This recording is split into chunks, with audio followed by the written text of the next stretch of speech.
جی السلام علیکم.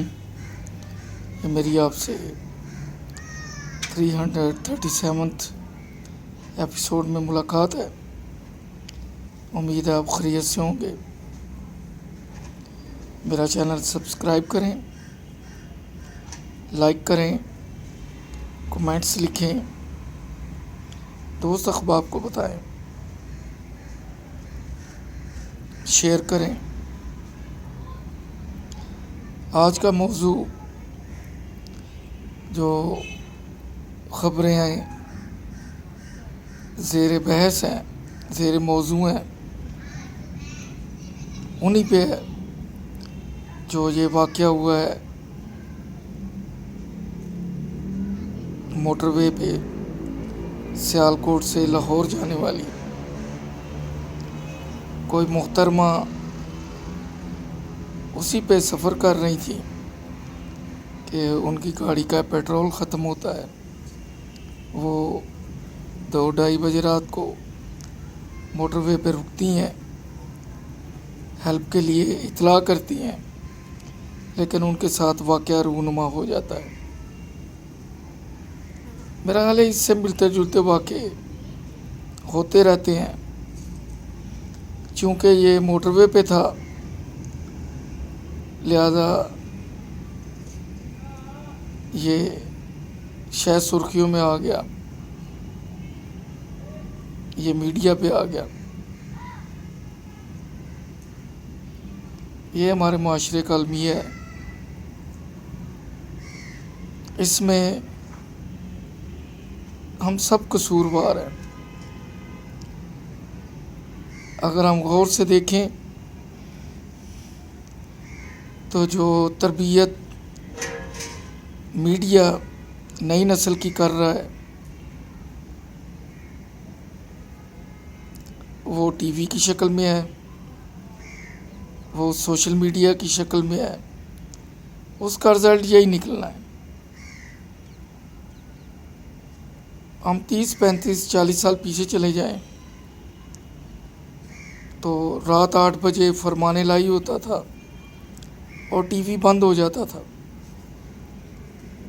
9 بجے سب سو جاتے تھے. صبح فجر کو سب اٹھتے، نماز ادا کرتے، گھروں میں بھینسیں گائیں وغیرہ رکھنے کا رواج تھا. دودھ دھویا جاتا. پھر پنجابی میں کہتے ہیں کہ دہی کو رکھا جاتا تھا جس سے مکھن نکلتا، لسی بنتی. صبح کا ناشتہ پراٹھا، اوپر مکھن، اوپر شکر، ساتھ میں لسی. یا سادہ روٹی، اوپر مکھن اور اوپر شکر. چینی بعد میں آئی. یہ سادہ زندگی ہوتی تھی. یونیفارم ملیشیا کا ہوتا تھا، بلکہ کئی ایک اسکولوں کا یونیفارم ہی نہیں ہوتا تھا. قلم دوات کا دور تھا، ہاتھ میں تختی ہوتی تھی. اور مجھے یاد ہے کہ اس زمانے میں اگر کسی فلم میں ہیروئن کا جو ٹپیکل وہ لاچا پہنتے تھے وہ ٹخنے سے اوپر بھی ہوتا تھا تو ہال میں ایک شور مچ جاتا تھا، اور وہ film silver jubilee, golden jubilee اور پلاٹینیم جوبلی کر جاتی تھی. اس کی مثالیں ایسے ہیں کہ ضدی فلم آئی، اس کا ایک گانا بہت مشہور تھا. انورا فلم آئی جس میں نغمہ نے پہلی دفعہ بیل باٹم پہنا. اس نے رخ موڑ کے رکھ دیا. اس طرح بعد میں بھی آتی رہیں فلمیں. سینسر کی کینچی بڑی تیز ہوتی تھی. ولگیرٹی اور وہ لباس کی شکل میں ہو یا ڈائلاگ کی شکل میں، وہ سینسر ہوتی تھی. پچھلے 35-40 سال کا اگر موازنہ کریں تو جو اریانی اس وقت سینسرشپ کی زد میں آتی تھی اور فلم دیکھنے والے کو گلی محلے میں اچھا انسان نہیں سمجھا جاتا تھا. کہتے تھے جی فلانا فلمیں دیکھتا ہے. پتنگیں اڑانا، کبوتر بازی، گولیاں، اخروٹ کھیلنے، یہ اور سبجیکٹ تھے، لیکن فلم ٹاپ پہ ہوتی تھی. معیوب سمجھا جاتا تھا. ہاں یہ بھی ہوتا تھا کہ پوری فیملی فلم دیکھنے جاتی تھی. جب گھروں میں کوئی فنکشن ہوتا، شادی بیاہ، منگنی، کسی کا رزلٹ، یہ بھی رواج تھا. تہذیب والی فلمیں ہوتی تھی، مہذب فلمیں ہوتی تھیں، لوگ چلے جاتے تھے. پھر بھی کوئی اتنا اچھا نہیں سمجھا جاتا تھا. اور اریانی بس اتنی ہوتی تھی،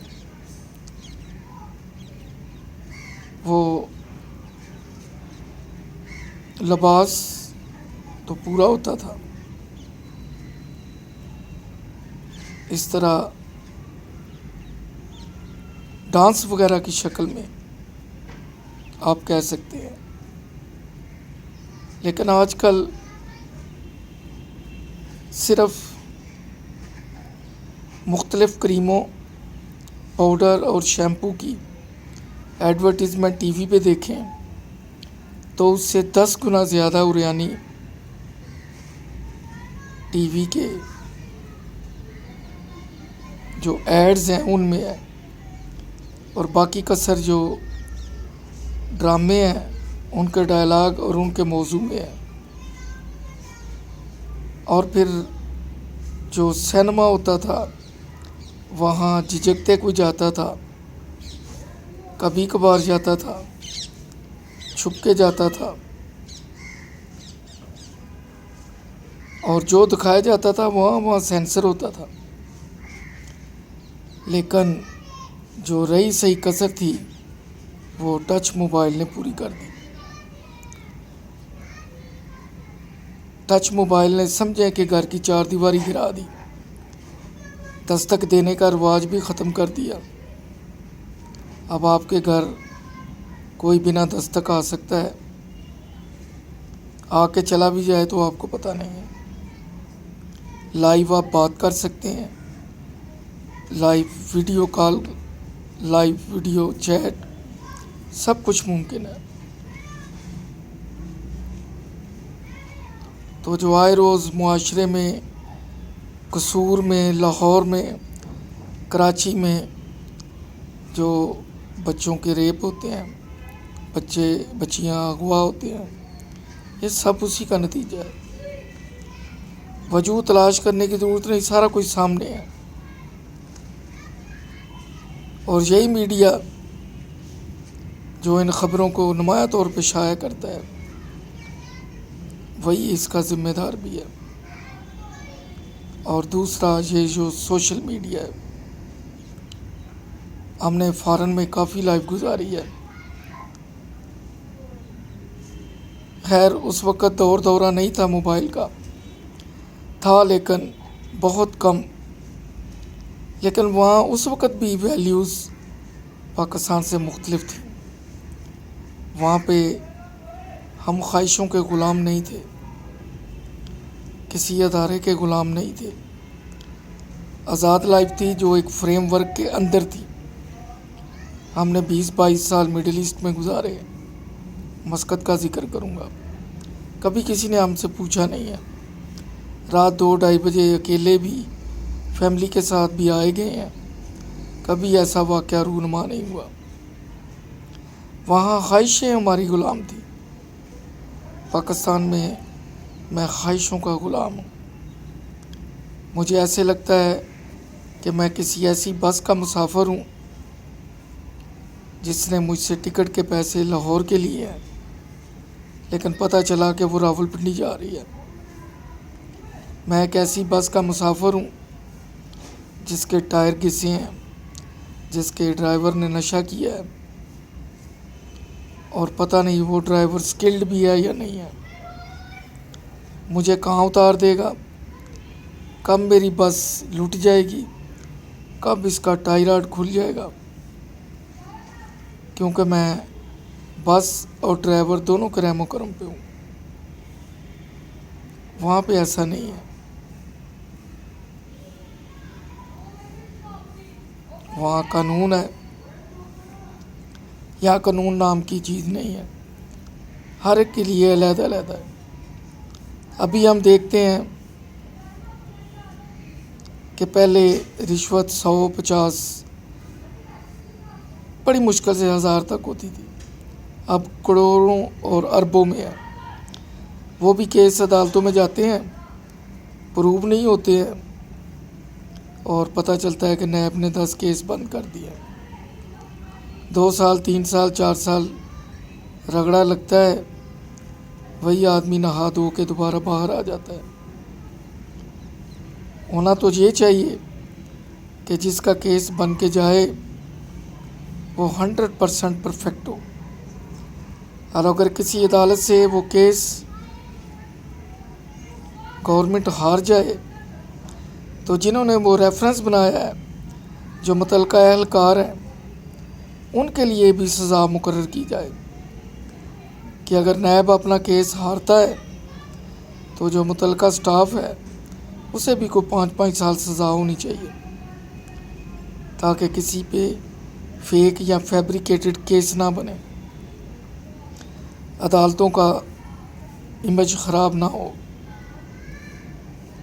پھر گواہ اس طرح کے ڈال دیے جاتے ہیں کہ 6 7 سال وہ کیس چلتے ہیں۔ یہ بلی چوہے کا کھیل ہے جس نے پاکستان کو اس حالت میں لا کے کھڑا کیا ہے۔ جو بیرونی دشمن ہے اس کے لیے ہم نے ایٹم بم بنا لیا ہے، ہم نے سرحدیں محفوظ کر لی ہیں، اکا دکا جھڑپیں ہوتی رہتی ہیں، لیکن جو ہمارے معاشرے کا بگاڑ ہے یہ بھی انہی قوتوں کا پیدا کرتا ہے۔ انہوں نے دیکھا ہے کہ ہماری ینگ جنریشن کو گمراہ کس طرح کرنا ہے۔ آپ روڈ پہ چلے جائیں، 10 میں سے 7 8 لڑکے کسی نہ کسی نشے میں ملوث ہوں گے، اور وہ لڑکے جو بھی 7ویں 8ویں 9ویں 10ویں کلاس کے اسٹوڈنٹ ہیں، اور میرا خیال ہے ہر گلی محلے کی یہی کہانی ہوگی۔ یہ بہت بڑا لمحہ فکری ہے جو نوجوان نسل کو برباد کر رہا ہے، اور اس ٹائی سے کثر یہی جو سوشل میڈیا اس نے پوری کر دی ہے۔ جب ڈیفرنٹ سائٹس ہیں، ڈیفرنٹ سٹوریز ہیں جو اپروچیبل ہے، جن تک رسائی ہے، تو پھر رزلٹ اسی طرح نکلے گا۔ مجھے یاد ہے جب ہم مسقط جاتے تھے تو ویڈیو کی VHS UHS کیسٹس ہوتی تھی، ایئرپورٹ پہ اگر ڈیٹیکٹ ہوتی تھی تو وہ قبضے میں لے کے ہفتے کا ٹائم دیتے، وہ منسٹری میں جاتی، وہاں سے کلیئر ہوتی، پھر گورنمنٹ آف عمان ہمیں واپس کرتی تھی۔ آج سمارٹ میڈیا کارڈ آ گیا ہے، موبائل آ گیا ہے، وہ چیکنگ کا سلسلہ ختم ہو گیا۔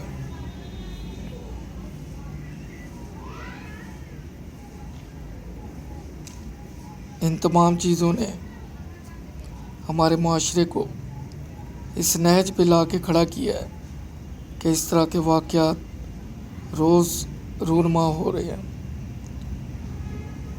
غور سے سوچیں، دیکھیں کہ اس میں قصور کس کا ہے۔ وہ بچہ جس کی ٹانگیں موٹر سائیکل کی بریک تک نہیں پہنچ رہی ہوتی، اس کے پیچھے اس کی والدہ بیٹھی ہوتی ہے، جس نے اس کو منع کرنا ہے وہ اس کے پیچھے بیٹھی ہوتی ہے، اور اس کو سکھانے والا اس کا باپ ہوتا ہے، کیونکہ جب سیکھنے کا عمل ہوتا ہے تو والد پیچھے بیٹھا ہوتا ہے، وہ آگے اور وہ اس کو بائک سکھا رہا ہوتا ہے۔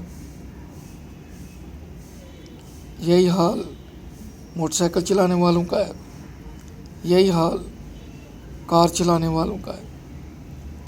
جس کے گھر کار ہے اس گھر کے سارے افراد ڈرائیور ہیں، لیکن بیسکس کا اور ایج لمٹ کا کسی کو کوئی خیال نہیں۔ سب کچھ ہم خود کرتے ہیں، ذمہ داریاں خود پوری نہیں کرتے، اور پھر قصوروار پولیس اور گورنمنٹ، اور جب کیس چلتا ہے تو پھر عدالتیں، پراسیکیوشن، اور پھر وہی میڈیا جو ان چیزوں کو پہلے پروموٹ کر رہا ہوتا ہے، پسند کی شادیوں کو، وہی میڈیا بعد میں شور مچا رہا ہوتا ہے کہ جی زیادتی ہو گئی ہے۔ وہی میڈیا اپنے ڈراموں میں، اپنی ایڈز میں ولگیرٹی کی انتہا کو دکھا رہا ہوتا ہے، اور وہی میڈیا شور مچا رہا ہوتا ہے کہ ننھی زینب قتل ہو گئی، کوئی لڑکا عرفان قتل ہو گیا، ریپ ہو گیا، زیادتی ہو گئی۔ یہ مل جل کے سبھی بربادی کا سبب ہے۔ نوجوان نسل کا اس میں کوئی قصور نہیں ہے، کیونکہ وہ انجام سے ناآشنا ہوتے ہیں۔ ایج فیکٹر ہوتا ہے، ان میں ان کا کوئی قصور نہیں ہے۔ سلیبس میں سے وہ چیزیں ختم کر دی گئی ہیں جو بچوں کو دینی تعلیم اور رہن سہن اور رکھ رکھاؤ سکھاتی تھی۔ یہ اسی کا نتیجہ ہے کہ آج یہ افراتفری ہے۔ اگلے ایپیسوڈ میں پھر ملاقات ہوگی۔ دعاؤں میں یاد رکھیں، میرا چینل سبسکرائب کریں، کمنٹس لکھیں، لائک کریں۔ اللہ حافظ۔